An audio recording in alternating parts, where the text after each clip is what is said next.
As you might have noticed, I have a thing for RPGs. I'm no expert and I certainly haven't played many of the classics, but that doesn't change that I find them to be a darn good time. This probably explains why my favorite Mario games are the Paper Mario ones. Well, some of them. And the Mario and Luigi games. But these two series both need to credit their success to Super Mario RPG Legend of the Seven Stars for the NES, which, say it with me now, I had never played. While I was definitely alive back in 1996, I didn't get my first console until Christmas 1998, a PS1 with which my brother and I got Spyro the Dragon and A Bug's Life. To this day, I don't think I've ever actually beaten A Bug's Life, but Spyro was great. Love that game. Still play it. But back to Mario. This was his first step into the RPG space. How would fans at the time react to such a genre switch for the king of platformers? Luckily enough, the game was developed by Squaresoft. Already known as an RPG giant, would they still be up to the task of fitting their usual style of grand, dramatic storytelling into a Mario setting? The short answer is yes. It turned out Mario could succeed in an RPG world, but that was almost 20 years ago. The game is remembered fondly by those who were there at the time, but could it still resonate with the new audience? As many of you probably know, almost a year ago from when I'm writing this, Super Mario RPG was re-released for the Switch with updated graphics and a few other tweaks and changes.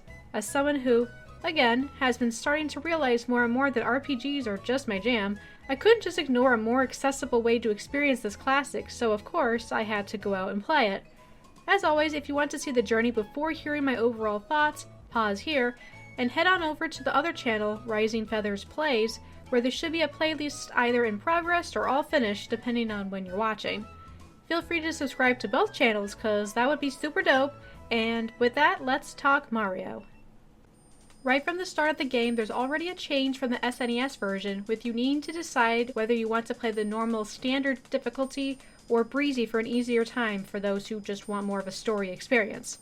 This sort of gameplay option has become more popular in recent years, and while it's not a feature I often take advantage of, I see its benefits, and I'm all for more people experiencing a game. But getting into said story, it starts as basic as it comes. Peach, no longer known as Princess Toadstool, is alone and defenseless when Bowser swoops in and, of course, kidnaps her. This is extra funny since Mario was literally 10 feet away. Like, Bowser came to Mario's own home and did it. That's gotta be the ultimate disrespect. Mario, of course, goes after her, and right away we arrive and start navigating Bowser's castle. Seems like a bit of a blunt start, but I'll roll with it. Now having control of Mario, I work to get my bearings. I recognize the flower power immediately from other games, though it doesn't appear I currently have any moves to use with it yet. In the next room is my first enemy, and it's as basic as a first battle can get. Props why it only yields 1 coin and 1 experience. You get what you put in, I guess. Further in, I find Peach as well as Bowser, ready to confront me with the usual stakes of Peach's well-being on the line. The high-octane battle rages on back and forth until Mario emerges victorious by means of TKO.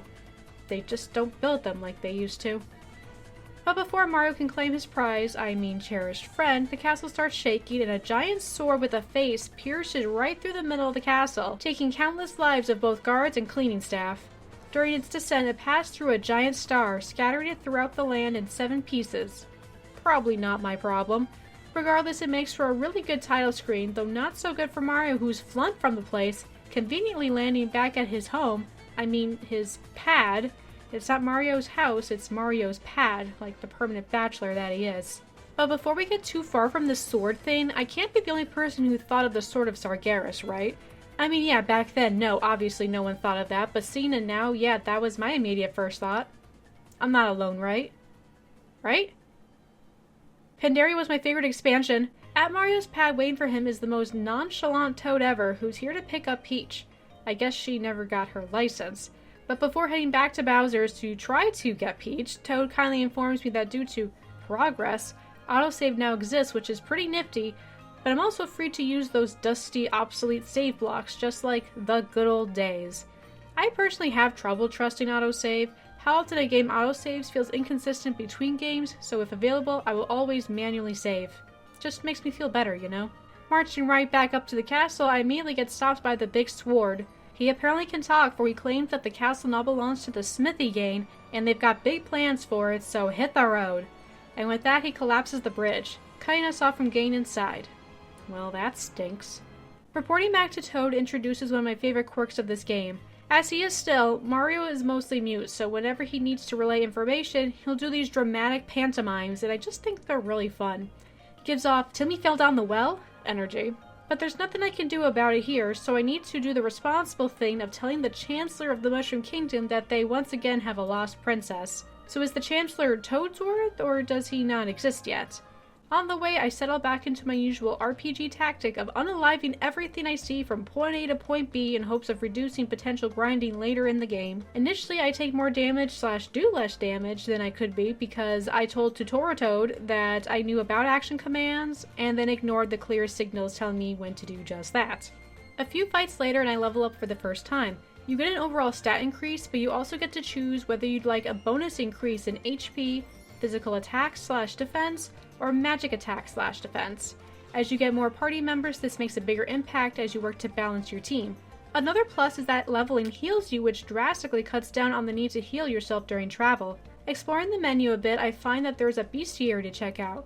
It gives you various stats on the enemies you've come across, as well as an amusing blurb about them. Down the road is the first actual mini-boss, a couple of hammer bros who have taken Toad hostage. This gives me the chance to fully fill my meter for the first time, which lets me use a gauge move. Right now all I have is Toad Assist, where Toad assists you by giving you a chest with a random item in it. After winning, I pick up one of the trademark Hammer Bros hammers so that I can bludgeon more efficiently. I make it to the Mushroom Kingdom, where I take the time to get to know the locals. To go over a few, there's this Toad couple that's getting married, this grandparent that has unrealistic expectations for their grandchild. The shopkeep says the frog sage's grandchild is around here somewhere. If I see a frog, I'll let him know. This guy tells me that there's a mobster wannabe running around. That's concerning. And also this determined kid who wants to jump as high as Mario someday. Well, if he doesn't achieve that goal, it certainly won't be from lack of effort. My last stop is the castle due to my lacking sense of urgency, but even then I get distracted. I take a wrong turn and find myself in Peach's bedroom. Ignoring the fact that her bed is dangerously close to the fireplace, I see that she has an attendant waiting patiently for her return. Maybe this is pre-Toadsworth. The odds are better than it being the Chancellor anyway, but they both share the trait of being beside themselves that the princess has been kidnapped once again. Of course this is my problem, but to help in this quest, the Chancellor lets me raid his treasury of valuables. I can only hope he keeps the real goods in a Swiss vault or something, because these are pretty underwhelming as far as kingdom treasures go. Exiting the castle, I find myself in another one of these adorable cutscenes. This time a cloud-looking guy is chasing a crocodile-looking guy, probably the wannabe mobster. The croc gets away, stealing a coin of the cloud's grandpa, and this reminds me of another game of the past where a character had his grandpa's bracelet stolen by a pig. But that's a story for another day. This kid gets pretty upset and seems to have the ability to affect the local weather based on his mood. He introduces himself as Mallow of Tadpole Pond, a frog who can't jump. What now? I know the SNES could only do so much graphically, but even for the ye old times, you can't tell me this is what a frog looks like. Even the game doesn't seem to believe it. Maybe this is the kid the shopkeep was referring to. I tell him I'll help him get the coin back, and Mallow becomes my first party companion. The chase begins. It goes on for so long, in fact, that I actually dip and spend all the coins I have now to get Mallow some new pants, amongst other things. As a new feature, there is fast travel now, which is neat, but you do have to start the area from the first room again, so that's the bummer. Eventually I catch up to Croco the Croc, and we battle. Mallow has a special called Thought Peek, where he can see how much HP an enemy has, as well as any weaknesses they may have. In the old game, this used to be called Psychopath, and yeah, I can see why they changed it. But it tells me that he has a fire weakness, which works out because Mario has recently acquired a fire special. Defeated, Croco drops not only the coin, but a wallet as well. There was a Toad saying his had been stolen recently, so that checks out. Even though we've been gone, I think maybe 20 minutes, a bunch of Shy Guys, or Shy Moors, I guess, have appeared and are scaring the spores out of everyone, including the Walla guy, who is very appreciative that we've brought it back to him. My favorite though is the shopkeep, who is so distraught he's trusting the honor system to run his store while he hides in the corner. Down in his basement, where that would be, I would think, a better place to hide, is another Toad who teaches me about hidden items and gives me a ring that will help me find them. However, not only does this ring have bad stats, but it only lets you know when you're in the same room as a hidden item, so you're still having to jump around like a moron until you find it. This ring and I had quite the journey together. After spending too much time trying to find a balance of wearing it and taking it off and jumping around as the game I guess intends, I eventually give up and started using a guide. It's just easier on everyone. Trust me. Not even the castle is safe from these things. In fact, they're pouring out of it. They infinitely spawn, so the idea becomes dodging them until I can reach the throne room. Once there, the Chancellor seems to be physically alright, though like the shopkeep, he's chosen to hide in the corner. But it's not just Shymores that are here. So is another big goon by the name of Clay Morton, the ringleader of this chaos. These guys all seem mad by my lack of bounce, and as Mario Jump King Mario, I just can't take that lying down, so we fight to the death. That sounds grand and all, but I've been building Mallow as a magic attacker so far, and they have a weakness to electricity, so in reality this is all over in a handful of turns. There's an important looking star behind the throne, and it does a little jig, so I guess I did a good. Wait, hold on. Was the star here the last time, or did it just somehow appear? Yeah, nope, not there. Alright then. The remaining goons go tell their boss, so I guess Clay Morton, while their boss, was not the boss. The Chancellor, clearly not known for his ways of handling a major crisis, has no idea what to do. Mallow suggests that we go visit his grandpa at Tadpole Pond, where he has a solution to almost anything. He can't be any less helpful than the Chancellor anyway, so we tell him to change out of his pea-stained pants and start our journey through the Kero sewers. The sewers are an underground maze of pipes with cheap-cheeps, booze, and other nasties. Naturally, I got lost for a bit, which gave the game the chance to talk to me about item storage. You can only hold on to so many of each item, and any you get after that gets placed into an item storage that you can access. In the old game, you'd just be out of luck, so I'd say that's a good change. Except, to jump ahead for a second, I never access my item storage even one time. I find so many items in the field / end up with so many coins that if I'm missing a few I can just buy more. In fact, there's something at the end of the game that takes any remaining wind right out of the item storage's sails, but I'll get to that later. At the end of all this was Balome, someone that Mallow's wise grandpa had always recommended him avoiding. But this is a video game, and as such, 9 times out of 10 we solve our problems with our offense, not our defense. Being hungry seems to be Balome's thing, it's all it talks about.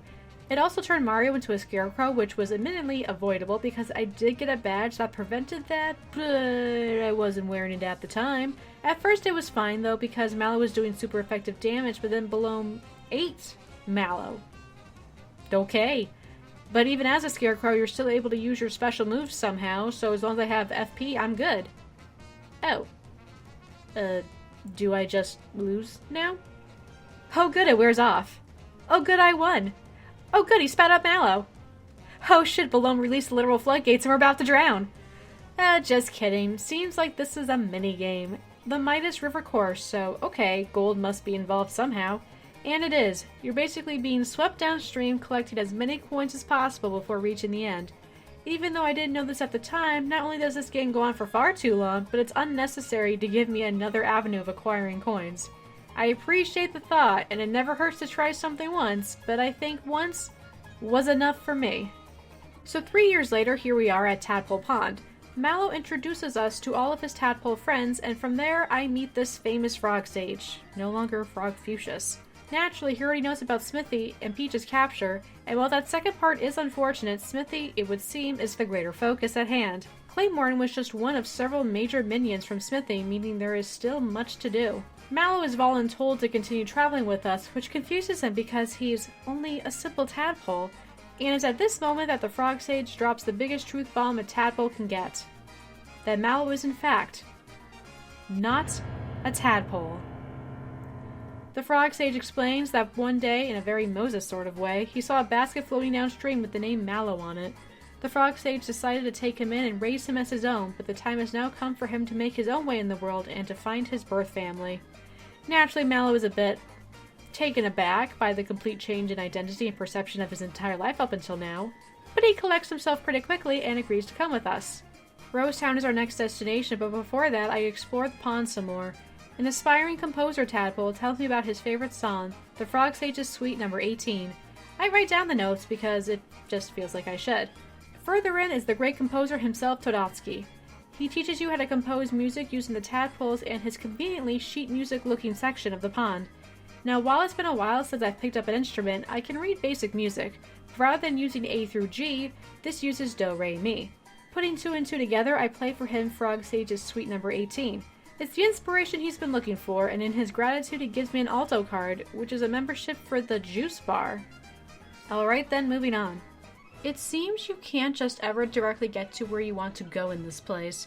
Roseway is the connector to Rose Town, and while I'd skip ahead at this point, I found Bowser here. He's quite angry that someone had the audacity to come in and steal his castle from him, so he's gathered all of his ranks together and is prepared to storm the castle to take it back. Wish you the best of luck, my guy. Getting through Rose Path opens up Rose Town, but I make a stop at Mushroom Kingdom first because I had forgotten about the reason Mallow had come there in the first place. The shopkeep, no longer hiding amongst his wares, exchanges Mallow's coin for a cricket pie. I take that cricket pie to the Frog Sage, who in appreciation gives us a powerful staff for Mallow to equip. I enter Rose Town and things look pretty grim. The place is dark and gloomy, and according to the locals, arrows have begun falling out of the sky. If you get hit by one, you're frozen in place, and as of yet, no one knows how to undo it. It's been going on ever since a shooting star landed nearby. In one of the houses is a very animated child named Gaz who's been playing with Mario toys. He's stoked when he realizes that the real deal has come to his house. We play with him at his mother's request, and he brings out another toy, Gino, who has a killer laser move. I guess Gaz is stronger than Bowser. Later that night, in Pinocchio fashion, first Moses, now Pinocchio, what a clash of stories this is, some kind of magic comes through the window and brings Gino to life. In the morning, Gaz claims to have seen Gino walk into the forest. His mom, who's been pretty disinterested in her son thus far, doesn't believe him. Another Toad is locked out of his house because his son was messing with the step controls, so with some assistance, I get in there and fix it. But not before doing the time-honored video game tradition of ransacking the place first. Which I guess maybe wasn't good, not that it's morally ever good, but I guess, not good for me, because the guy comes back and he's like, hey, my stuff. I mean, reasonable, but wasn't expecting that. But perhaps because I was honest about my thieving, he still tells me a big hint for the forest, which I appreciate because not only is it a forest, it's a forest maze, and by now I think a lot of you know how I hate any and all mazes. So I learned 2 things in here. One is that status conditions do not linger after battle, which I love in games, and 2, despite being called Forest Maze, the whole thing is, thankfully, not a maze. But at the maze part, I had 2 routes. I could either A, follow Gino towards the plot, or B, use a hint from that toad I robbed to get myself to the forest secret, i.e. a bunch of items. After getting the items, I followed Gino and got to the end of the maze where of course the bad guy is. This is Bower, and predictably he's the cause of the arrows raining down on Rose Town.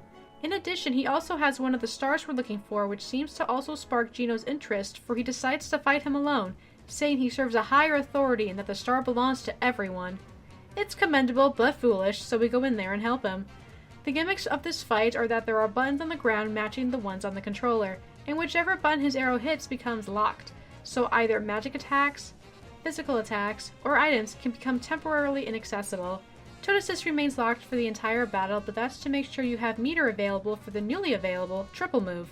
With 3 party members, you can use a triple move unique to that combination of characters. These did not exist in the SNES version, which is unfortunate because they're pretty fun to watch. On his own, Gino can do super laser attacks, just like Gaz envisioned.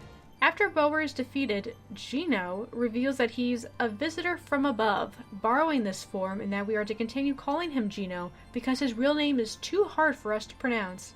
He goes on to say that at a place called the Star Road, wishes are transformed into a star, and when that wish gets granted, it turns into a shooting star and falls to Earth. That big star that was shattered at the beginning of the game was the Star Road, which means until we find the remaining 5 stars, wishes will no longer come true. Gino's mission is to restore the Star Road, and since taking out Smithy's goons seemed to go along with that, Gino joins the party. Unfortunately, it seems a lingering enemy overheard all that, previously unaware of how important the stars were. So while it's important that we know the urgency, we're going to also have to now deal with the fact that the enemy does as well. A place called the Pipe Vault is my next stop. A linear level full of pipes, it lets out at Yoster Isle where the Yoshis live. Talking to this one, and then getting the cookies from that one, lets you race the big boss over there. To run, you're supposed to alternate pressing between A and B rhythmically, and to use your cookies for an extra boost. In the tutorial, I couldn't seem to get it down even after several tries. I was told that in the OG version, this race was nearly impossible. I did lose on my first attempt, but tried again and actually managed to win without using any cookies. Could be the capture card causing some lag, or the game is just buggy in that respect. It can't be me, because I've pushed through Birth by Sleep's ice cream beat on the capture card more than I'd like to admit for the trophies. Being the winner makes us the boss, but Yoshi would rather there be no boss and everyone just to race together. And so it was. Before progressing further, I went back to Rose Town to let Gaz know I'd be borrowing his toy for a while. He's agreeable to the cause and tries to use this to prove to his mom that Gino is, for all intents and purposes, alive. But she continues to brush him off and dismisses Gino as some guy in a costume. This woman frustrates me, and I feel bad for Gaz. His imagination better not get crushed by having this woman as a parent. Before we leave, Gaz mentions he saw something sparkly fall near Moleville, which has got to be another star, so let's get going.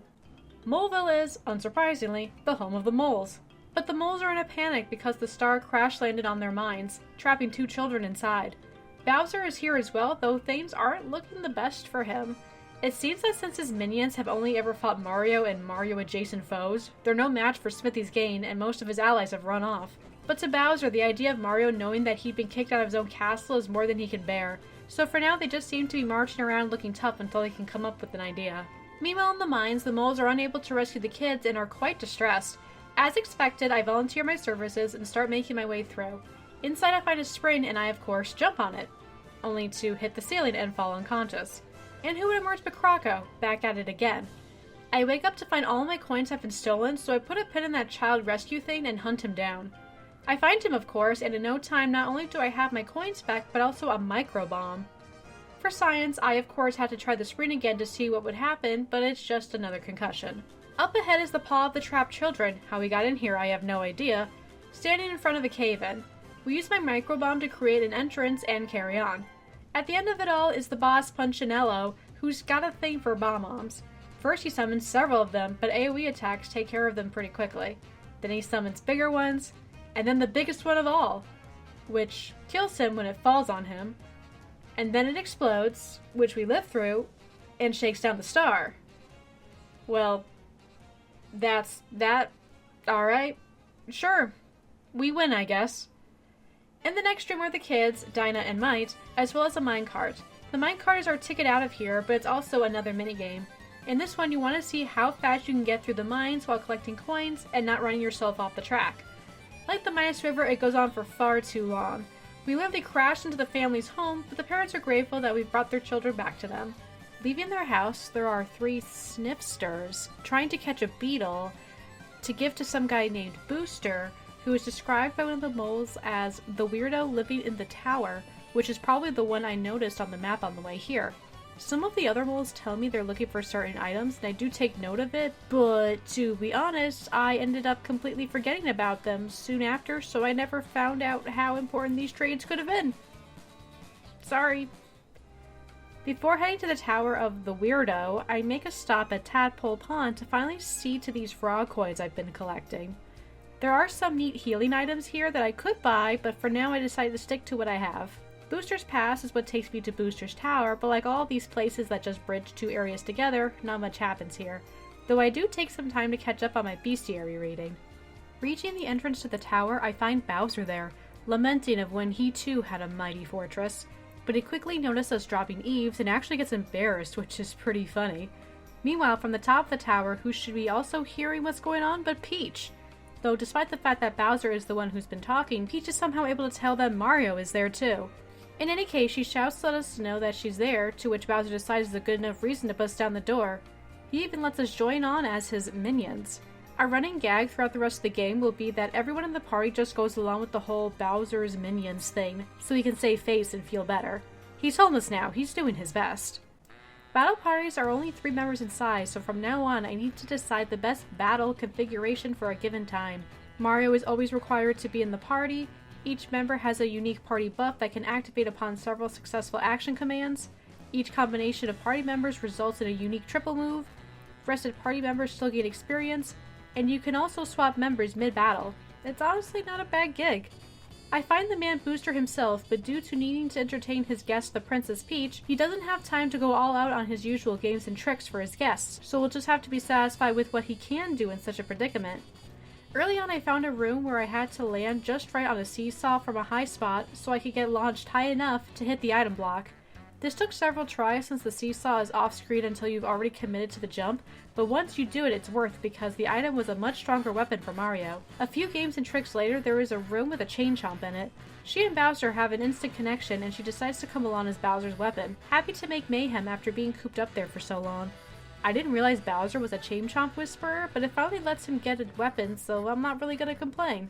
Shortly after, I run into Booster again, who is starting to get the hint that Peach, his supposed bride-to-be, isn't happy to be there, and therefore gets mad as he starts to suspect us of being there as her rescuers. But rather than come down and do something productive about it, he throws bombs at us, which we easily avoid by hiding in a hole in the wall. He sure showed us. We've now climbed so high up the tower that I finally find the balcony Peach has been waiting on. As expected, the door is locked, but before we can bust it down, Booster starts heading this way, so I hide behind his wall of curtains.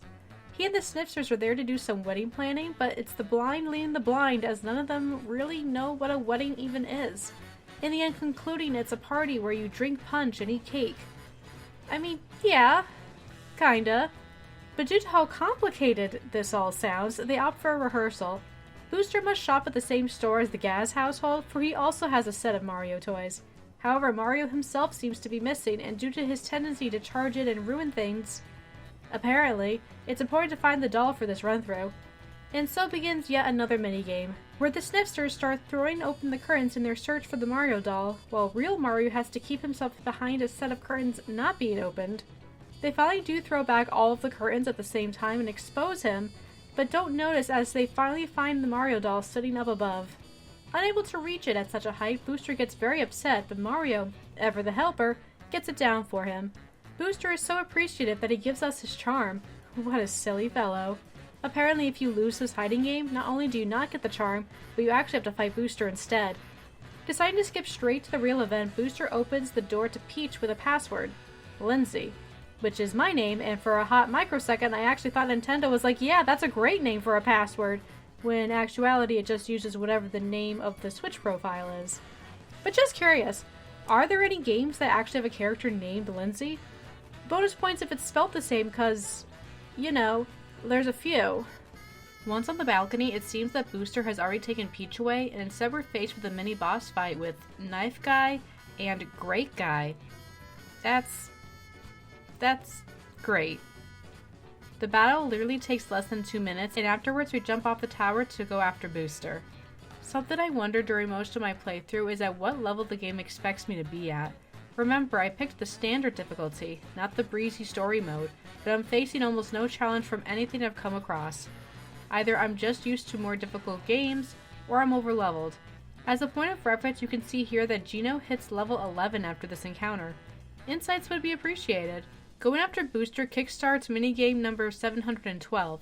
This time it's chasing Booster up this comically large hill. You jump to dodge obstacles, or you can jump on the obstacles to get a speed boost. When you get close enough to Peach, she'll give you flowers, which I think is the unit of score in this game. But as you can see here, I'm very bad at this. I think I only got a few flowers. Though it's cool that you can see Bowser's castle in the distance. As should be expected by now, this game wears out its welcome before it's done, but once it does finally conclude, you find yourself at a place called Merrymore, a toad village containing a 4-star hotel and a lovely wedding chapel. Approaching the latter, I find a crowd of distressed toads. Apparently a scheduled wedding should be happening right now, but the Snifters have shown up and kicked them out, barricading the place. The not-so-happy couple is actually the very same one from way back in Mushroom Kingdom. But before I stop the false wedding and save the real wedding, I stop by said 4-star hotel and go shopping for some gear. Chain job aside, Bowser is still out here in his birthday suit. I was hoping that Booster's Tower would have some kind of shop, but not so much. But back to the chapel. While indeed the front door is off limits, I get a not-so-subtle tip that perhaps the back door is the way to go. This way leads to the kitchen where the wedding cake is in progress. I thought maybe they'd take issue with me being here, but as long as I don't physically stand on the cake itself, they don't really seem to care. Heading upstairs, the Snifter standing guard had no problem telling a Mario wannabe like me to get lost until he realized I was indeed Mario. He needs to tell Booster, but the door is jammed or something, so rather than call that mission accomplished, he enlists our help into knocking it down. Well, if you say so. Upon reaching the final door leading into the ceremony space, the Snifter gets ahead of me and manages to get the door barred. Bowser steps in like the door blasting master that he is, and together we bust our way through. after many failed attempts on my part. But it also kind of glitched out a bit, so it's not like completely my fault. Making our dramatic entrance, we crash into Peach, causing her to drop her wedding gear, resulting in her crying shallow princess tears, a bodily function that it seems Booster is unfamiliar with. What results is this game's best minigame. We need to get Peach's wedding gear back to her as quickly as possible. The Snipsters have already picked up most of it, but give them to me willingly since we're all working towards the same goal here, really. Peach offers a kiss as a reward, and this is where things get interesting. She will indeed give Mario a kiss, but only if you were quick enough. The outcome of this kiss is dependent on how fast you gathered this all-important wedding gear. Turns out I was too slow by a couple seconds and got the Bowser smooch instead, but that's a lot funnier anyway, so that's fine by me. There's 4 possible outcomes in total, but other than each one being more amusing than the last, there is no reward or benefit for getting a specific kiss. Just as we're about to get out of Dodge, the chefs bring in the wedding cake, but the idea that no one may end up eating it gets them very upset, and a battle ensues. What's even more upsetting is that the cake turns out to be alive. And evil. This is the boss fight for the area. Not Booster, but an evil wedding cake. After roughing it up for a while, the Snipsters, who I guess have not been paying attention at all, stop the pastry pummeling, claiming that it's Booster's wedding cake for Toad's sake. Speaking of Booster, who it seems had also not been paying attention, comes on over to take in this specimen of the cake. Rather than analyzing why we are punching it or why it's moving on its own, the Snipsters just feed it to him whole, and it's so delicious it makes him cry. The wedding is officially over. Satisfied, Booster and the Snipsters leave, leaving Peach with us.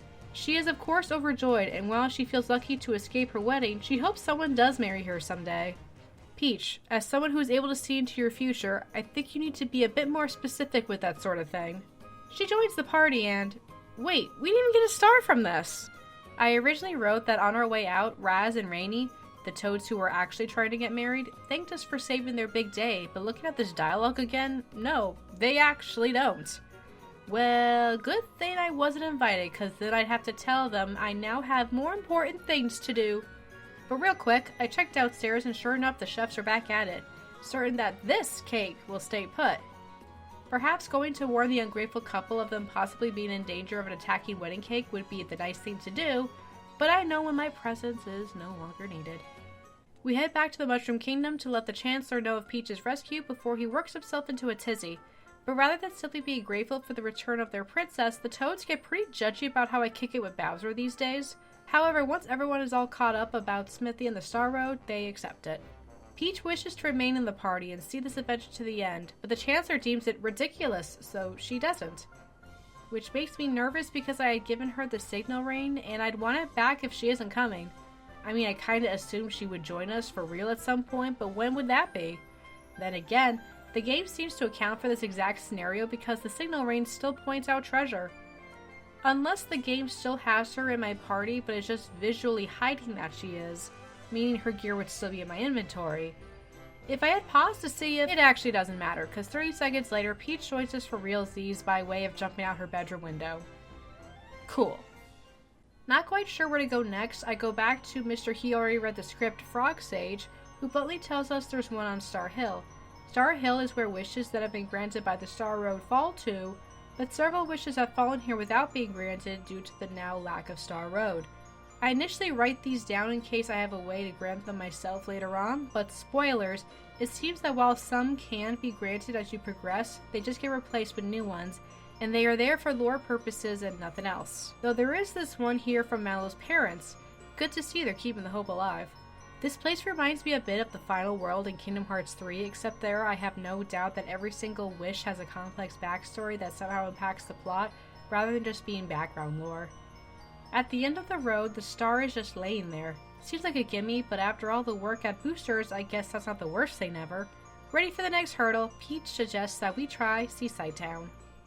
Before even getting here, I'm already more interested in this place than some of the others. The beach is one of my favorite places to be, and as someone who's lived in the New England region of the United States most of my life, I'm very nostalgic for the beachy Cape Cod aesthetic. Hoping it gives me similar vibes, I first stopped at the inn and I actually just now noticed he's standing on the counter. Have Toads always done that? But even stranger than that, he offers to let me stay here for free. I know suspicious ellipses when I see them, and those are suspicious ellipses. I have a feeling that if I slept here, it would be the last sleep I ever had, but I'm also not in a high enough tax bracket to voluntarily turn down free things, so fingers crossed I wake up tomorrow. The good news is that I do. The bad news is that the innkeeper made the very conscious, unprovoked decision to watch me the entire time. As soon as I wake up, he books it. I search my inventory, cause I'm sure he stole something. I check my orchids too if the game let me, but no, everything appears to be as it should, which is great, and maybe that's why there's no fee. For him, perhaps watching people sleep is payment enough, but I didn't consent to that and I will not be returning. But there's no solace anywhere, as all the toads appear to be cut from a similar cloth. I've never before seen such a strong case of the suspicious ellipses running unchecked before. Clearly this town needs my help. After surveying the town, I'm able to piece together that a star fell into the nearby shipwreck belonging to the pirate Jonathan Jones. Safe to say he's not holding on to the star. My path is set. I have the town's support in trying to get the star, but the elder here wants us to give it to him upon our return for a certain purpose. A kind and wholesome purpose, I am sure. The only person here who isn't a complete nutjob is this frog who sells some actually cool stuff for frog coins. Most notably, an item that lets you restart a fight, and one that lets you escape battle. They're not consumed upon use, so you can keep using them over and over again. Very cool, but I pass for now since I've yet to find myself in a scenario where I wish to be able to do either of those things. To get to the shipwreck, I need to take this area's connector path, which in this case is simply the sea. But a more accurate description would be Underwater Chasm of Doom.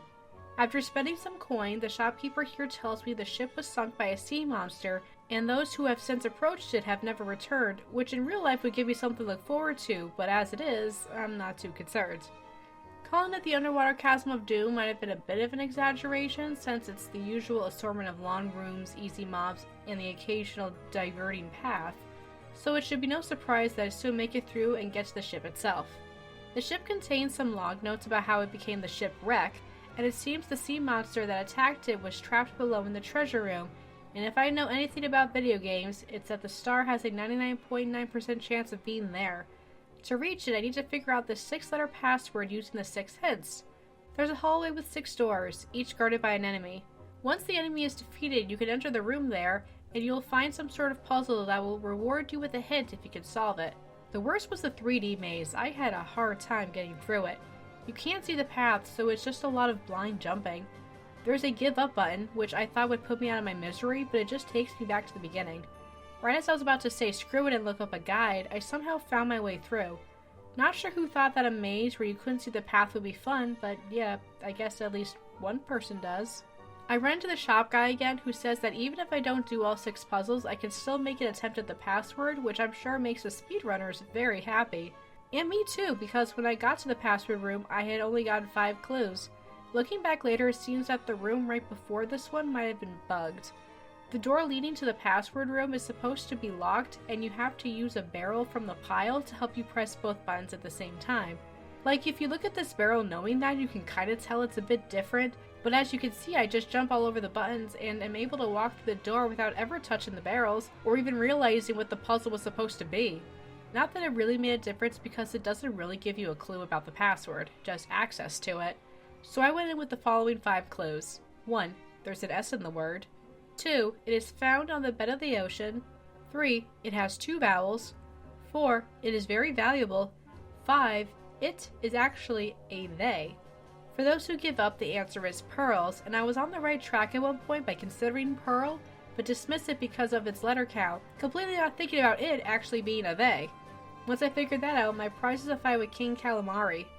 First phase tentacles, second phase main body, like any other RPG battle with a deep sea creature ever, but I must remember this game is old, and perhaps this was not a tired concept yet.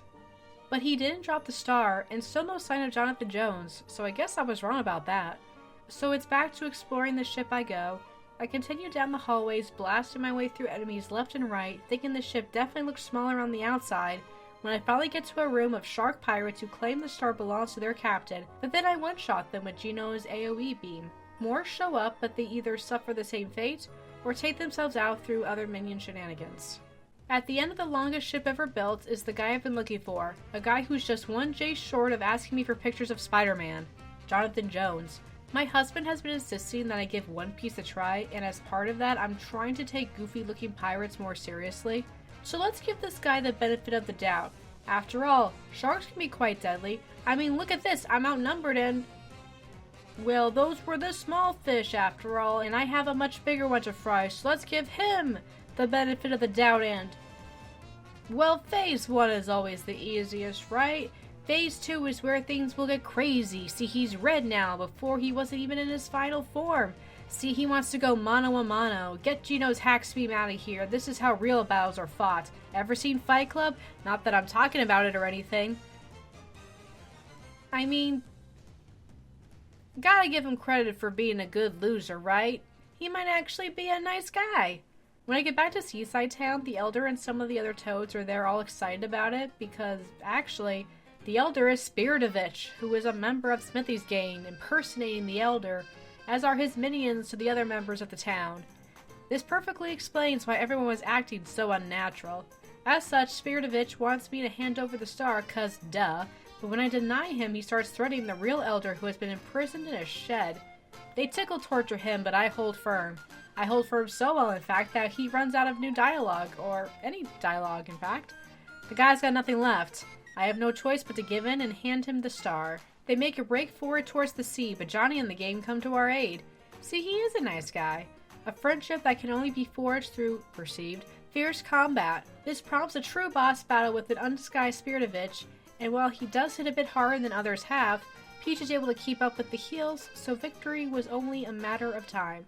In addition to getting the star back, I got the shed key, so I go rescue the real Elder and the other hostages. But in quite the passive-aggressive act, the Elder gives me a single coin as thanks. No doubt due to the amount of tickle torture I let him endure.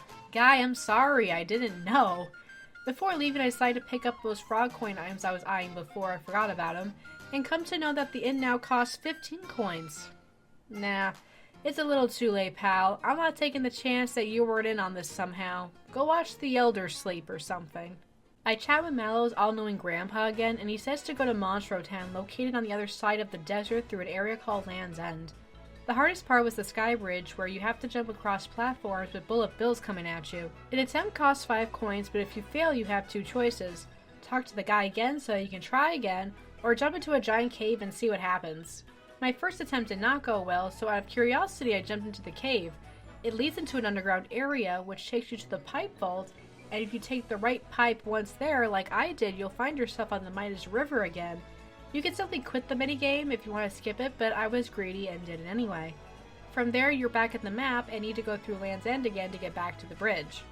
My second attempt was a lot better, until the end where I fall off again. But this time I just talked to the guy. The left pipe in the vault doesn't intrigue me that much anymore. Third time's a charm, but you have the chance to go double or nothing on a harder course, to which I say, no. A helpful mouse in the next room tells me that I need to follow the ants in order to finally get to Monstro Town. Sorta. Following the ants takes you to the underground path I went into before during my first skybridge attempt, but a different area of it that actually leads to progression, Balome's Temple. A guy inside charges me 50 coins to tell me that hitting these faces on the wall in any order will produce my fortune. I do so, and it says that I have plenty to look forward to if I take the pipe to the next room, which drops me into a room of enemies. I think I've been had. In the next room, another guy tells me that the fortune I received will determine where I end up from here. If I'm lucky, Balome will be in the next room, and Monster Town is beyond that. There is another face here which dropped a piece of paper saying that they're not receiving visitors past bedtime, which is honestly quite reasonable. But I guess I didn't get the right fortune because, rather than Balome, there's a statue asking for a key. Looking at what's beyond the statue, maybe this is what it meant by having something to look forward to. I go back to the fortune room for a do-over, and this time I'm told there is a great meal in my future. Instead of finding enemies in the next room, there's a mushroom, so maybe hitting the right order of faces will produce the fortune that will give me the key. 50 coins is a lot, but I have a lot more, so I'm not too worried. The next said I'd be happy with what I found, which was a chest full of coins. The one after that said that I'd have many friends in the future, which gave me more enemies. The one after that said tasty snacks, which gave me a Yoshi cookie. The one after that said rare items, which gave me coins. And I've now run out of combinations. Finally, I looked this up, and it seems I don't need the key right now, and instead just need to keep bothering that lever that told me no visitors after bedtime until it tells me something different. This brings me to Balome, who wants to eat me. Glad it was all worth it. I open with a triple move, which seemed to be the right move because his gimmicks are putting party members to sleep as well as cloning them after tasting them. But the clones don't scare me, and I blast them all with Gino's new Escanor Sunshine move, and I win. Moving on to Monstro Town.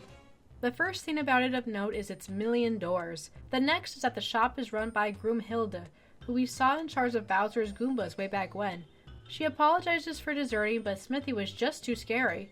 Besides, she now runs the shop and has even started a family. Being oddly understanding, Bowser says not to worry and he wishes her the best. Monster Mama here in town is our lead for the next star and says, logically, if the star isn't here on land, then it must be in the sky, and that there is a secret passage to the sky in a place called Bean Valley. But to get there, I must scale the cliff beyond the desert back at Land's End. She summons a troop of paratroopers, led by quite the rigid sergeant, who are to assist us. That's nice of them and all, but I put a pin in that and continue exploring the town. Another door contains a bed with a note signed by the 3 musty fears, who invite us to sleep here, and despite what happened the last time I slept in a strange bed, I give it a go. Once asleep, the musty fears reveal themselves. Creeper, Boo, and Drybones. Rather than being evil by stealing my stuff or my soul or something, they want to play a game instead. Going off the assumption Mario can hear in his sleep, they each hide a flag somewhere around the world and give a clue to help in locating them. The next door reveals Jagger, another one of Bowser's minions. He says he's been training under Sensei Jinx because he knew he couldn't defeat Smithy, but he's determined to improve his skills and rejoin Bowser when ready. Like with Groomhilda, Bowser says not to sweat it and to stick to training like there's no tomorrow. I don't recall another game that portrays Bowser in quite this way. He's still a bad guy because, you know, kidnapping is wrong, but it's pretty wholesome to see how he's so supportive of his minions and their goals, whether these are direct service to him or not. Jagger challenges us to a battle, and we win pretty easily, only to see that Jinx was hidden watching the fight. He also wishes to challenge us. He looks like the Pokemon Nuzleaf, which is a design too unique to be a coincidence, so they must both be based off the same thing. I did some googling and found that the origins of the design are of a Tengu, a yokai from Japanese mythology that protects the forest and loves to play tricks on people. I win our fight, but he asks for a rematch. And yeah, this time he does use different, more hard-hitting attacks. There's a point where I actually can't keep a full party alive, but before things get too dire, I defeat him again. Then he asks for yet another rematch, and I give it a shot. I start strong with a triple move, but now Jinx can basically 1 or 2 shot anyone in my party. I used Mallow's ability to see if I was at least close to winning, but he still had over 700 HP remaining, so that's a big nope. Or is it? You never know until you try. The issue is that Mario is pretty useless in this fight. Jinx is impervious to fire, and his hammer attacks do like 2 damage if I don't time it right. Basically, it's Geno versus Jinx with Peach for healing. It's a matter of whether my FP will hold out. He does start one-shotting Peach, but really that gives Mario something helpful to do on his turns now. But Jinx proves to be overwhelming, and soon everyone is either on the floor or just about. I checked Jinx's HP again to see if it's worth committing the resources, but I'd only got about halfway through that 700 number. That's it. For real, this time. I believe this is the first fight in the whole game I've actually lost, but I'm not upset about it. Clearly this fight is meant for later in the game. I restock on items and head for Land's End. After doing what I do best, which is to be Zoro levels of Lost, I circle back to the whole paratroopers helping me ascend thing. Like with most platforming in this game, it takes me a bit, but eventually I make my way up and into Bean Valley, which is delightfully fall-themed. That alone is all it takes to make it my favorite connector area. I do find that my pipe forward is blocked by Smilax, who is growing rather well in it thanks to Bezo, the fly guy here, watering it. Of course a fight ensues, and of course I win. Rather than having a passion for gardening, Bezo was actually nurturing this killing plan to keep folks out of Nimbus Land at the request of Queen Valentina. Judging by the name, that's probably where I'm heading, and if I had to guess, is where Mallow's parents are too. Bezo decides to run for it and drops a seed on his way out. I take it, obviously, because you never know, and in the next room I find a beanstalk to take me skyward. Climbing it is its own ordeal with multiple paths or items. The game suggests to use your shadow as a guide when jumping from one vine to the next, and yes, that helps, somewhat, but the fact that you need them at all is another point towards my difficulty with depth perception in this game. I reach Nimbus Land just in time to hear the mentioned Valentina tell the citizens that King Nimbus's condition is growing worse, and he'll probably not make it. But good news! The missing Prince Mallow has been found. Wait, what? She drags him out of the castle, and he appears to be quite the sizable bird. This prince then whispers in her ear that he'd like her to be his queen, to which she agrees. This is definitely 100% legit and is in no way a coup. At least, that's how our Mallow sees it. It just chalks this all up to being a coincidence. Oh, you sweet summer cloud child. Talking to the Nimbus folks, we learn that someone, either an assistant or caretaker, was recently fired, that no one from below the clouds visits here anymore, and the royal sculptor Garrow only gets requests for statues of Valentina now. On the plus side, Garrow is the only one that's able to look at Mallow, our Mallow, not Bird Mallow, and recognize who he is. Mallow himself seems pretty stoked about this development, but we can't just barge into the castle, they claim. So Garrow helps us out by disguising Mario as a statue and walking us past the guards and approved by Valentina. The most striking part about the castle is that the halls echo with her villainous anime Ojo laugh, accompanied by harpsichord music. Truly an opulent serenade that doesn't overstay its welcome 30 seconds in.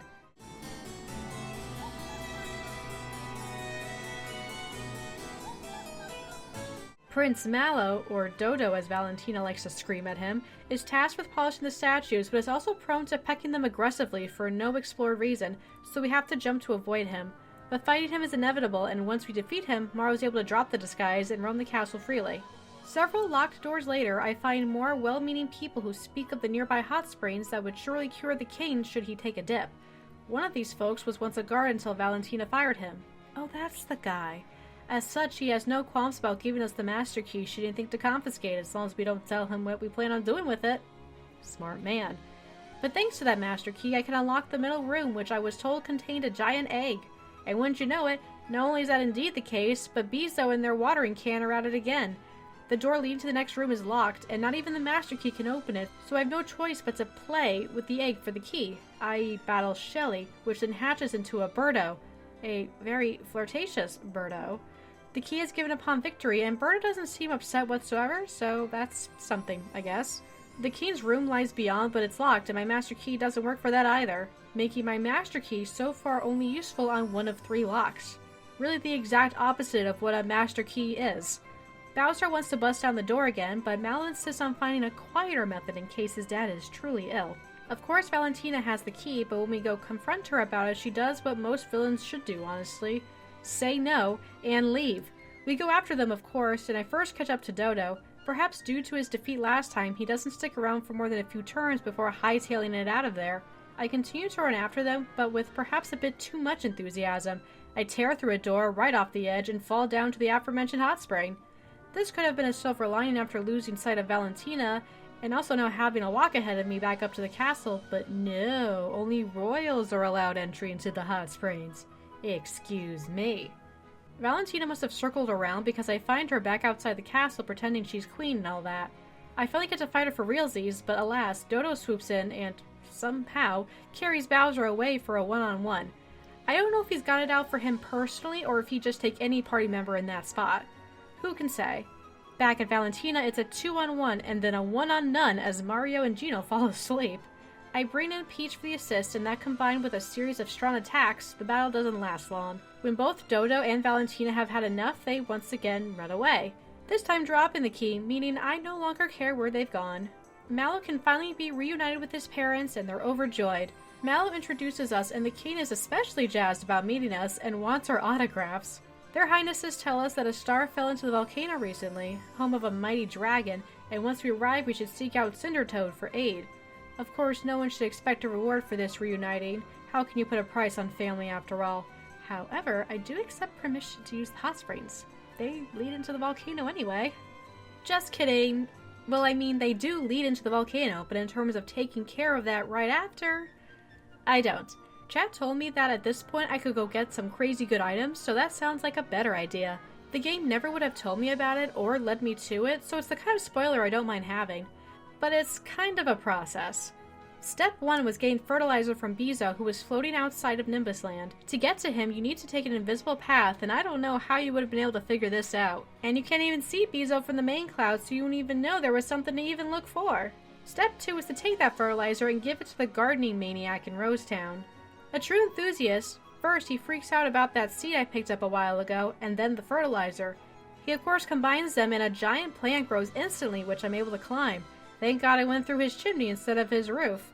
It takes you up to some clouds where said crazy good items are located, which are 2 lazy shells. They can be used as really good armor for anyone, or Mario can use one as a much better weapon. The first one does indeed become a weapon for Mario, but as you can see, while using it as armor does give you incredible physical and magical defense, it heavily drops everything else. Terrible for Mario, Mallow, and Geno, and Bowser, but for Peach this is perfect. She rarely attacks, and having her go later in the turn makes more sense anyway. When I've been leveling her, I've only put that bonus gain into HP. Now by level 20 she has 220 HP, while Bowser at the second highest in HP has 179. Her job is to stay alive and heal, nothing else. For her, the lazy shell is great for what I've already been doing. Now it's volcano time. There are some platforming bits, but falling into lava doesn't have any consequences other than being bounced back to the start. Lucky for me. The enemies here also don't give me trouble. For the most part, at least. Towards the end of the volcano, I find the aforementioned Cinder Toad. Bro looks like a Hell's Angel. His place doubles as an inn, and a mart where you can buy basic consumables and fire-themed armor. But forget about that. Look at what he's got going on back there. That's rad! I think. I mean, so how heavily would you all judge me if I told you I've never played any of those games? I'm sorry. 2 rooms later is the Tsar Dragon himself. I swapped Geno out for Mallow and start off with their triple move. Using Mallow continues to have benefits as his Snowy proves to be super effective. Ice being good against fire is confusing, but whatever. The dragon summons little Helios around him, but they're no big deal, and even if they were, Snowy is so good here that this phase lasts less than 5 turns. GG. In phase 2, its skeleton rises up as a Zombone. It no longer has a weakness to Snowy, but it does have one to jump, lightning, and mute. I'm still really bad with jumping, but I keep trying. Mallow is good for the lightning, and I swapped Peach in to use her mute for the first time ever, which basically stops it from using all of its attacks other than bite. At the very end I used Mario's shell, and it turns out I should have just given up on jumping while I was ahead and used that instead. Just as I was about to get the star in the next room, these Axiom Rangers, who are totally not based off Super Sentai, take the star on behalf of Smithy. I've learned that there are 2 types of enemies in video games, ones who fight and ones who flight then fight. Like Valentina, these guys are the latter type. I chase them through the rest of the volcano onto their getaway ship, and then I can fight them. Despite being outnumbered, them all having their own weaknesses, and later on having to deal with attacks from the ship itself, I managed just fine. My favorite part was how when someone would get low on health, they complained to Red Leader who would just tell them to suck it up. My second favorite thing was that despite how impressive the ship's laser beam looked, it only did 3 damage to Peach because of how jacked she is now. Taking down the Axiom Rangers, and by consequence their ship, gives me the penultimate star. I decided to end that day's stream in Nimbus Land. I first find Croco of all people, who's ecstatic about the treasure in this place, but in his excitement he drops his Echo Ring, which is an upgrade to the Signal Ring. Useless for me since I decided long ago not to waste an equipment slot for these things, but it does, if nothing else, make Croco's life even harder now. I also checked back in with Mallow's parents, and they tell us that Bowser's Keep is the only place left to look for the final star. To help us with the whole can't get to it thing, they let us take a ride on the royal bus. I'm going to assume this bus can fly. It can indeed, and better still, it's driven by a Lakitu with a very fitting mustache. Bowser is happy to be home, but there's a lot of cleanup to do. Enemies are everywhere, and I'm too stubborn to run past them all, so a lot of fighting ensues. Eventually I come across Croco again? Ignoring the fact that all of his items are probably stolen goods, how did he get here before us? Or at all? No, it can't be. How did you get back here before us? How did we, Kronk? Well, you got me. By all accounts, it doesn't make sense. Oh well, back to business. Up next is 6 doors, and a disembodied voice tells me that 2 of them open onto an action course, 2 of them onto puzzle courses, and 2 onto battle courses. I won't know which is which until I walk through a door, and I can't go back once I do. I need to complete 4 of the 6 to progress. I use a dice roller to decide which doors I go through, and the results are 2 battle courses, long hallways of fights, 1 action course, which really exploited my difficulties in this game with depth perception, amongst other things, and 1 puzzle course, which started really easy and then ended on a part I had to look up the solution to, so I wasn't here all day. They all had a good piece of gear at the end, so I thought I'd do the other 2 remaining courses, but the game ushers you onward, so either sucks to suck or that's all there was anyway. Wizakoopa was an old minion of Bowser's, but unlike the others we've come across, it seems they have fully turned on Bowser, and so of course we fight. I use Mallow to creep on their HP, but also catch a glimpse of their thought of whether Mallow could be the baby from so long ago. Wait, so then Wizakoopa was the one who kidnapped Mallow from his parents? Unless there are other things I missed that talked about this, you never really get much as to why Mallow was kidnapped in the first place. But so does that mean this was Bowser's plan? He never really reacts to anything during his time with Mallow or in Nimbus Land. Is this from before they were working with Bowser? Did they have another employer? Valentina, maybe? Was she playing the long game? Up until literally writing this, I thought her plan with Dodo was her taking advantage of the fact Mallow was missing, not the idea that maybe she had him kidnapped in the first place. I mean, that could also make sense. Maybe I'm just a dummy and that was the obvious story and I somehow missed it.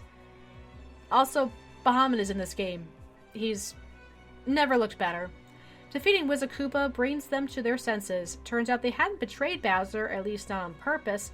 They've been brainwashed by Smithy and can no longer remember what happened during that time.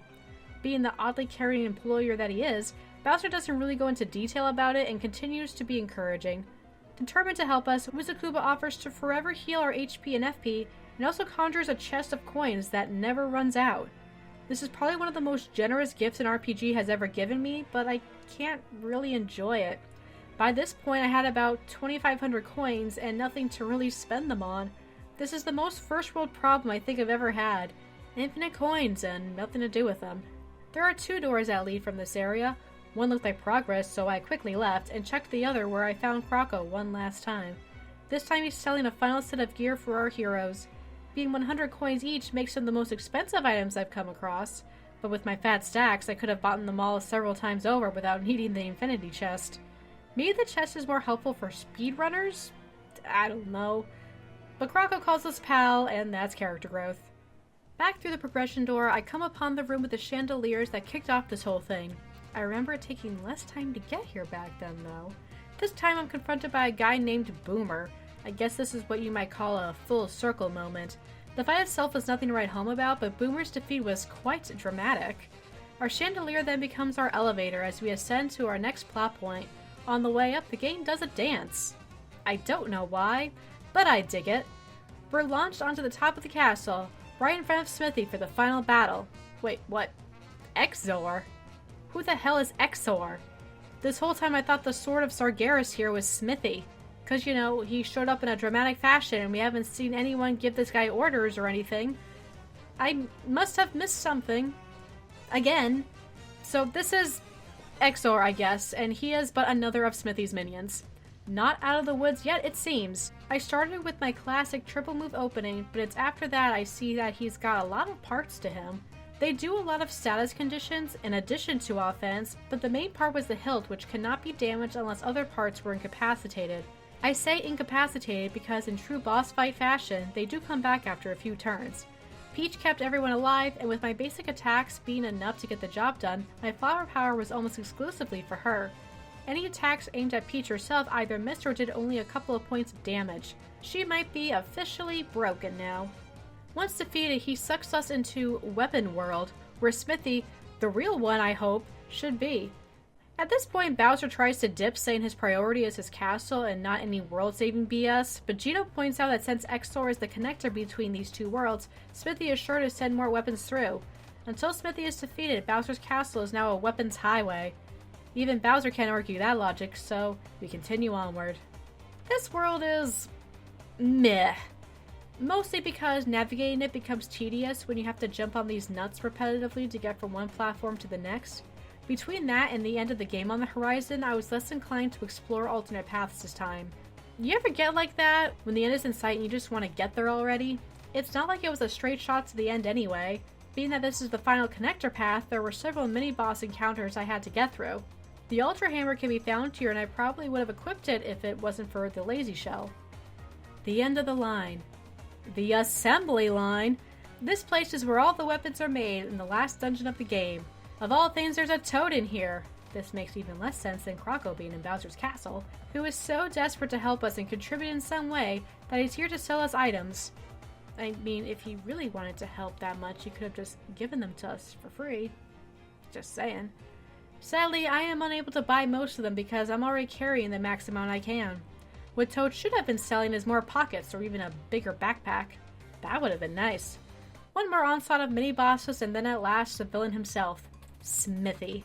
It's a battle over the fate of the Star Road. Phase 1 wasn't bad at all. Sometimes the party member would go down, but Peach was more than capable of keeping us going. Smithy gets so worked up that Phase 2 starts with him breaking through the floor, causing us all to fall to the floor below. This is where he shows his true power, which unfortunately makes him ugly. He's able to shapeshift his noggin, which changes his offensive and defensive stats depending on the form. It's at this point in the fight that I notice he's wearing the final star on his chest.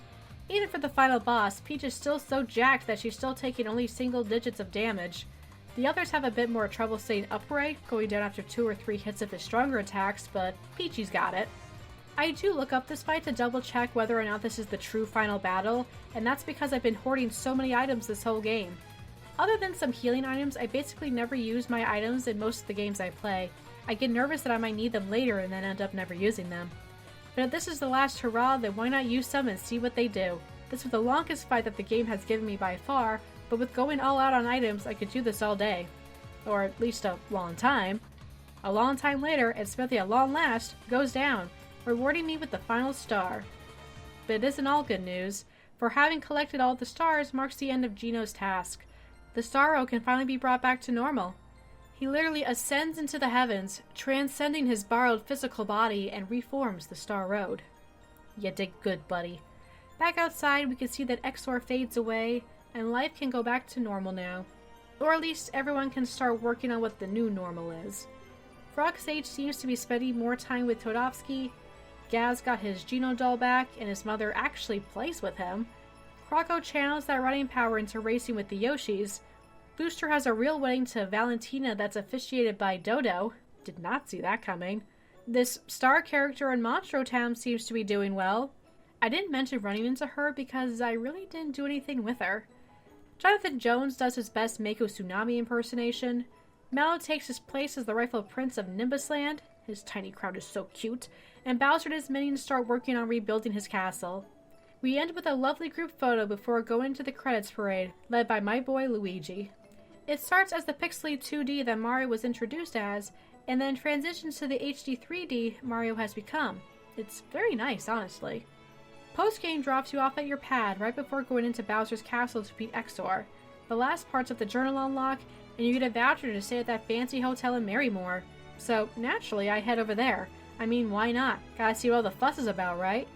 I actually really like staying in hotels IRL. I never sleep as well at one as I do at home, but the fact that I'm there means there's a special day or occasion happening. I know there can be negative reasons as to why someone might need to stay in a hotel, but for me and my life experiences, they've always had a positive association. And what gets more positive than saving the world? The room is quite fancy looking, and I'm encouraged to bathe, and then wear this lovely robe.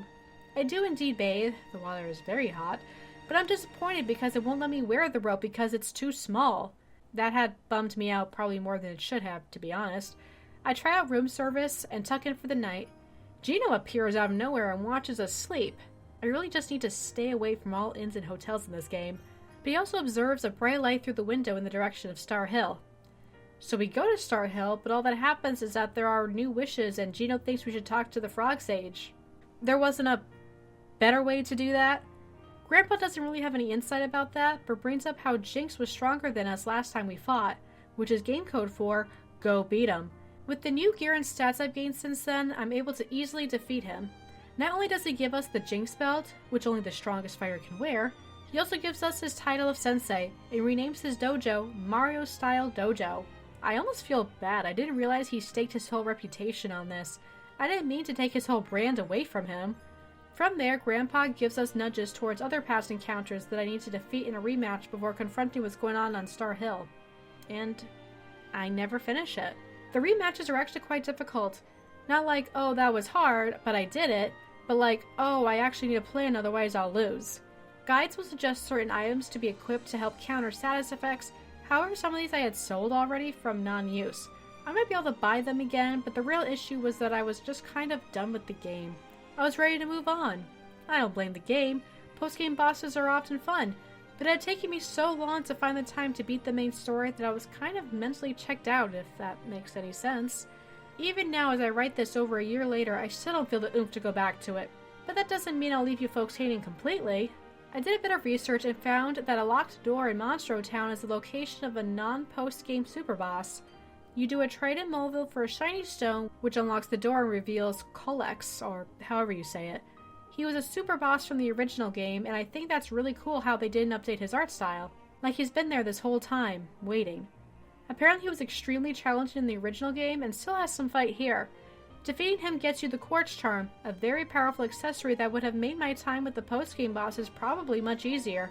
It halves the damage you take and doubles your own damage. It also protects the wearer against one-hit KOs. If I had known that, maybe I would have done it. I mean, it's not too late. It's never really technically too late. But I just said I don't feel the need to go back to this. But now it's bugging me, giving me the need to go back to this. What if I just see how that fight goes? If I hit a wall, I can carry on with this video as I had intended, right? I can't believe I'm about to do this. We're back. A dinosaur story. I can't believe that I actually turned this back on. It's literally been over a year. Oh, here we go. Christmas Eve of 2023 is when I last played this game. Okay, here we go. So as I was saying, you need to go to Mobile to kick this off. This guy right here will sell you fireworks for 500 coins. You then take them to this girl who will trade you for a shiny stone for them. How she got something so important, I couldn't tell you. And that's all you need. Take it to Monstro Town, where this previously locked door will magically unlock. Behind the door is the secret boss, Colex, a 2D demon being thing from another dimension called Last Illusion. He marvels at how this world can have the ability to be in 3D, and he wishes to do battle in the name of the Dark Mage. Based on this music and his collection of colorful crystals, I think we can all figure out what dimension Last Illusion is. While I did look up how to unlock this fight, I didn't really get much into strategy, so I'm mostly going into this in the dark. I decide to first take out the crystals. Every turn they attack individually, and many of the moves cannot be blocked, which adds up to be more of a problem than Colex himself. I settle into using Geno for big AoE damage, Peach for heals, and Mario for items or single target attacking if he's got nothing else to do. At first I was nervous because after several turns of doing 200 to 300 plus damage, none had gone down and I was having trouble keeping my party alive. But finally one did, and after that only a few turns separated each subsequent crystal from a similar fate. I was nervous that after all the crystals were gone that Colex would start using more powerful attacks, but the opposite ended up being true. He just kept using the same attacks he had been all along, which was fine with me. I kept my guard up in case he had some sort of desperation move, but none came. After a bit, I took out what HP he had left, and while I had won the battle, the war wasn't over yet. He vows to someday get the power of the third dimension, and gives us that quartz charm that I had mentioned earlier. From there, I do some gear adjustments with my party and head on over to the Frog Sage. He'll not so cryptically let you know who's looking for a rematch with you. This clue here refers to Punchinello, the guy who is letting bombs loose all over the mines in Moleville. Since we've last seen him, he's been hard at work refining his technique, hoping to score fame and fortune should he beat us.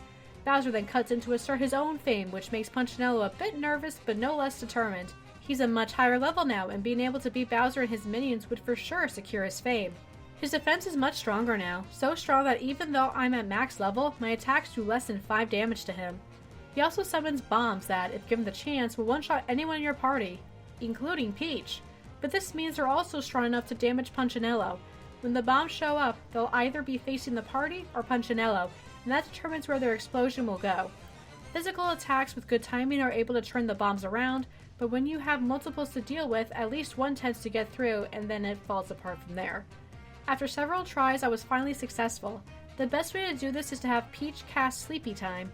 Punchinello is immune, but the bombs are not. They'll fall asleep and most likely stay asleep long enough for you to be able to turn them around. Punchinello himself can also do one-shot attacks and will mostly stick to just doing single target attacks. But they mostly can be blocked. This gives you the ability to keep up with him if you can keep Peach standing. And just like last time, when he takes enough damage, he'll summon a giant bomb to finish the job. And just like last time, that ends up being in your favor. He concedes that we are too strong and fears of being destined for obscurity. On the off chance this will get him known for something, he offers to upgrade Bowser's Chain Chomp to a Wonder Chomp, Bowser's strongest weapon in the game. In fact, Bowser is so impressed that he offers Punchinello to put those skills to use on fixing up his keep. And he does take that offer. After all, a little of the fame might rub off on him. The next stop is the top of Booster's Tower, and rather than having to climb all the way up here again, the game actually makes the top a quick travel point, which I am thankful for. The only thing I did before coming here was going to the frog coin vendor in Seaside Town to pick up a flower rain, which cuts all FP costs in half for the wearer, and I gave it to Mallow. Unlike Cullix, where I went in mostly not knowing what was ahead, I did research for these fights, at least a bit, to save time. The premise of this fight is that Booster has built a new train, Engine 23, and wants us all to play with it. He then starts the battle by starting to work on it. If he's allowed to finish working, then he'll be able to take out the entire party, so it's best just to break his concentration right away, which can be done by simply giving him a bonk. Much like Cullix crystals and Punchinello's bombs, Booster's snifters are where most of the challenge comes from. One will waste an attack giving Booster morale, but the actual attacks do a decent amount of damage, though nothing like the bombs, thank god. The snifters have a weakness to ice, so Mallow's snowy AoE attack is the perfect thing for this, hence giving him the flower ring. In hindsight, I should have swapped Geno out for Peach to save items, but they're not that I can't buy a million more of, so I guess it wasn't really a big deal. After a few minutes of this back and forth, all the snifters go down and the rest of the fight is free. Booster will not attack, instead continuing to try to work on his engine. Defeating him nets to the Stella 23, Geno's ultimate weapon. Booster has definitely grown on me for sure. He's a weirdo, but he's a silly weirdo. My next destination is the sunken ship to face Johnny Jones 2.0. Unlike Booster's tower that had a warp to the top, the ship isn't so kind, so I end up having to go through it all over again. As you can see, this is by no means a short walk. I tried dodging enemies, but did fight the ones I came into contact with, to get used to the timing on Bowser and Geno's new weapons. Once I finally get there, Johnny is waiting for me. The catch is that he just wants to do the second phase of his old fight, the one where it's Mario versus Johnny in a duel of magic and fisticuffs. But your allies are not completely useless. Depending on who you have in your party, you get passive stat buffs. And while for this fight your party won't be participating in the actual combat, their buffs will still work. And if you forget to do this, the game will force you to confirm it anyway. No items are allowed here. This is a duel based on how much damage you can do and how much damage you can block. Based on the damage I do, this fight should be over in less than 10 turns, but for me, blocking is more of the issue here, especially his magic attacks.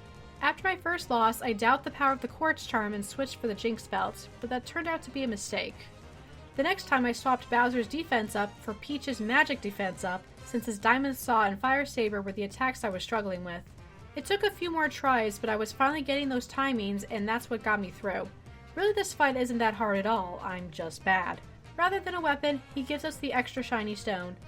I like him honestly, him and Booster are some of my favorite characters in this game now. Back to Monstro Town because Jinx wants a rematch too. His shtick is that he wants to understand the power of triple moves firsthand. So he resets your gauge, and the goal is to fill it and use a triple move before he knocks you out. The catch is that Jinx's attacks pack a mighty punch and can be one-shots. My favorite. More blocking. But being better with both offensive and defensive timing is what's going to raise my gauge up the fastest. It doesn't matter how much damage you're doing, as long as you get that triple move out some way somehow. This somehow gives Jinx ultimate clarity on the subject, and he gives us the teamwork band before he and Jagger dive back into their vigorous training. Going back to Grandpa, he postulates the status of Cullix. Now that we have the extra shiny stone, I can certainly do that, but there are two other rematches that I still haven't covered. Balome, and the evil cake from Marrymore. Oh, maybe I already did the cake. Maybe I already did the cake. Maybe I already did the cake. Maybe I already did the cake. The cake. The cake. The cake. Cake. Cake. Cake. Cake. Cake. Cake.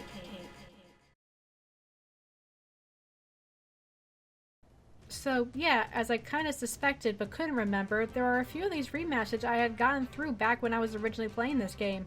One was of course the cake. For the cake, the chefs asked us to beat into submission, but also want to spend the battle focusing on lighting the candles, which, as the game itself tells us, would be very bad. So yay that they don't attack us, but they're immune to attacks from us, and the cake more than makes up for it. It has an unblockable party-wide sleep spell, Diamond Saw, and a few other things.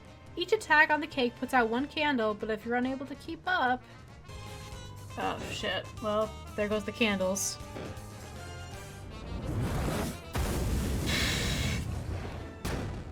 Wow. Well then. We learned something. If my damage output seemed a little low, my party was only at level 25 at the time. Not that that could have stopped that giant fire blast, but being level 30 certainly could have helped other aspects of the fight. But I don't do that. After another failure, I instead go and buy a wake-up ring for Mallow and equip the Fearless ring on Mario to get rid of that sleep problem. And that seems to have done the trick because my very next attack was the one, with our reward being the Enduring Brooch. And finally, Balome. His motivation is just that he's grumpy because he has a scratchy throat. I had switched my gear back around, but I had second thoughts almost immediately seeing that he had the same light bubble attack as the cake, as well as Lullaby. He'll also make clones of party members that give Balome a shield that blocks all attacks, so you have to take care of the clone first. It can do a bit of damage, or heal a bit if it's Peaches, but its HP isn't very high. But as you can see here, this sleep thing is a major issue. I tried to force it for a while, but decided just to reset and try again with those insomnia items back on. And like before, this is what does the trick. With sleep no longer being an issue, I'm able to focus more on actually beating this guy. However, this battle ends up being very long, like 20 minutes long. But in the end, yes, he too ends up the same as all the others, a big, stinky loser. As he leaves, he spits out Mallow's best weapon, his grandpa's staff that he had lost around here some time ago. And so ends our time in flashback mode, so to speak. It's time to get back to where we were for one last fight. Back in Monstro Town, Cullix's doors come back and will unlock with the extra shiny stone given by Johnny Jones. This is the final boss of the game. For real this time. Some way, somehow, Cullix has unlocked the great power of 3D space and has come to display his awesome might. And awesome it was, because at the end of his first turn, Peach had 1 HP left and the other 2 were down. Huh. Well, it's mostly due to his meteor attack.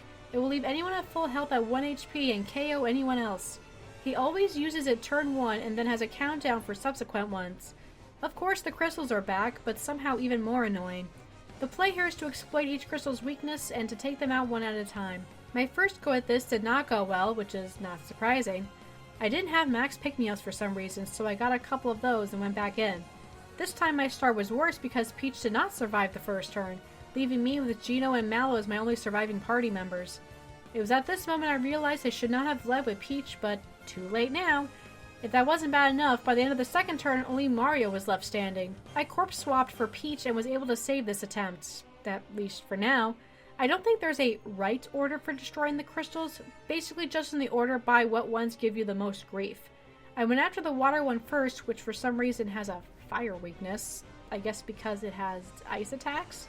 Mario obviously has that covered, and other characters like Mallow or Geno could use AoE attacks to hopefully make the other crystals that much more quicker to kill once I get to them. The other side of the strategy is to make sure you keep yourself in a way where a group hug from Peach will get everyone back up to full health right before Meteor. If I had any remaining reservations about item conservation, they've gone out the window by this point. A lot of FP is needed for this fight, both for Peach and the weaknesses. My biggest concern was having enough pick-me-ups due to only being able to carry 6. In the end, I ended up using them all, which of course adds even more stress to things. As the crystals started to die off and my pool of resources got smaller, I would swap Peach out for her protection and then bring her back in for a pre-Meteor group hug. This attempt took a long time. I think like 45 minutes kinda long. Like I was complaining about Balome's 20 minutes and this one ended up being like 45. Damn. I mean, one of the crystals actually ran out of FP, it went on for so long. Upon death, each crystal gives Cullix a boost, but for me, I didn't really find this made things any more worse on my end. I checked in with Mallow after all 4 crystals were down, but Cullix still had over 7,000 HP left. This made me nervous at first, but similar to before, Cullix does almost nothing without his crystals. In fact, it gets easier. He swaps out Meteor for Final Claw, which is a one-shot no matter what. However, the second time he used it, I tried blocking it out of habit, and I don't know if they made this easier on purpose, or if they thought that a 9,999 attack was just more dangerous regardless of being able to block it, but either way, the rest of the fight is pretty much free. 10 minutes later, and 3D Cullix was 2 times defeated. He reverted back to 2D and told me that it took me 50 turns to defeat him, which was, quote, quite a long time. I agree. He gives us a crystal shard and says he awaits the Destined One's return. This left me with several questions, but what I could find was that, 1, the crystal shard is just a trophy item for winning the fight, it doesn't actually do anything. 2, there's no reward for beating Collex within a certain amount of turns, and 3, I have no idea what he means by Destined One's return unless he just means more rematches with us. I feel like for every game it's a long road to get to this point, but for this one it actually was the longest road I've had so far. The game itself isn't even that long. I think everything took less than 20 hours, but I think we all have times where we fall out of games. Not necessarily because we didn't like them, but due to other commitments or distractions. And whether you choose to pick up where you left off, start over because you have no idea how to get back into the swing of it, or just never finish, the game will always be there for you. For a while I had thought too much time had passed to even make this video, never mind go back and finish these fights. But I hate loose ends like that. It wouldn't surprise me if it hadn't crossed my mind at least once a day during this gap. And now that it's done, I'm glad I did it. If you got that game you've been meaning to get back to, take this as a sign to give it a go. This time I'll come right out and say that Final Fantasy V is the next video I plan to do. I'm not gonna lie though, as of right now I haven't even started playing it yet, so it'll take a bit. But as always, if you want to see an edited playthrough of this game, or of FF5 when I start it, head on over to my other YouTube channel, RisingFeathers Plays. For those of you wondering whether I plan to stream FF5 or not, I'm still on the fence. I'd like to, but I'll have to see if I can swing it. Let me know if streaming is your preferred way to watch me play games, and I'll see you next time. See ya!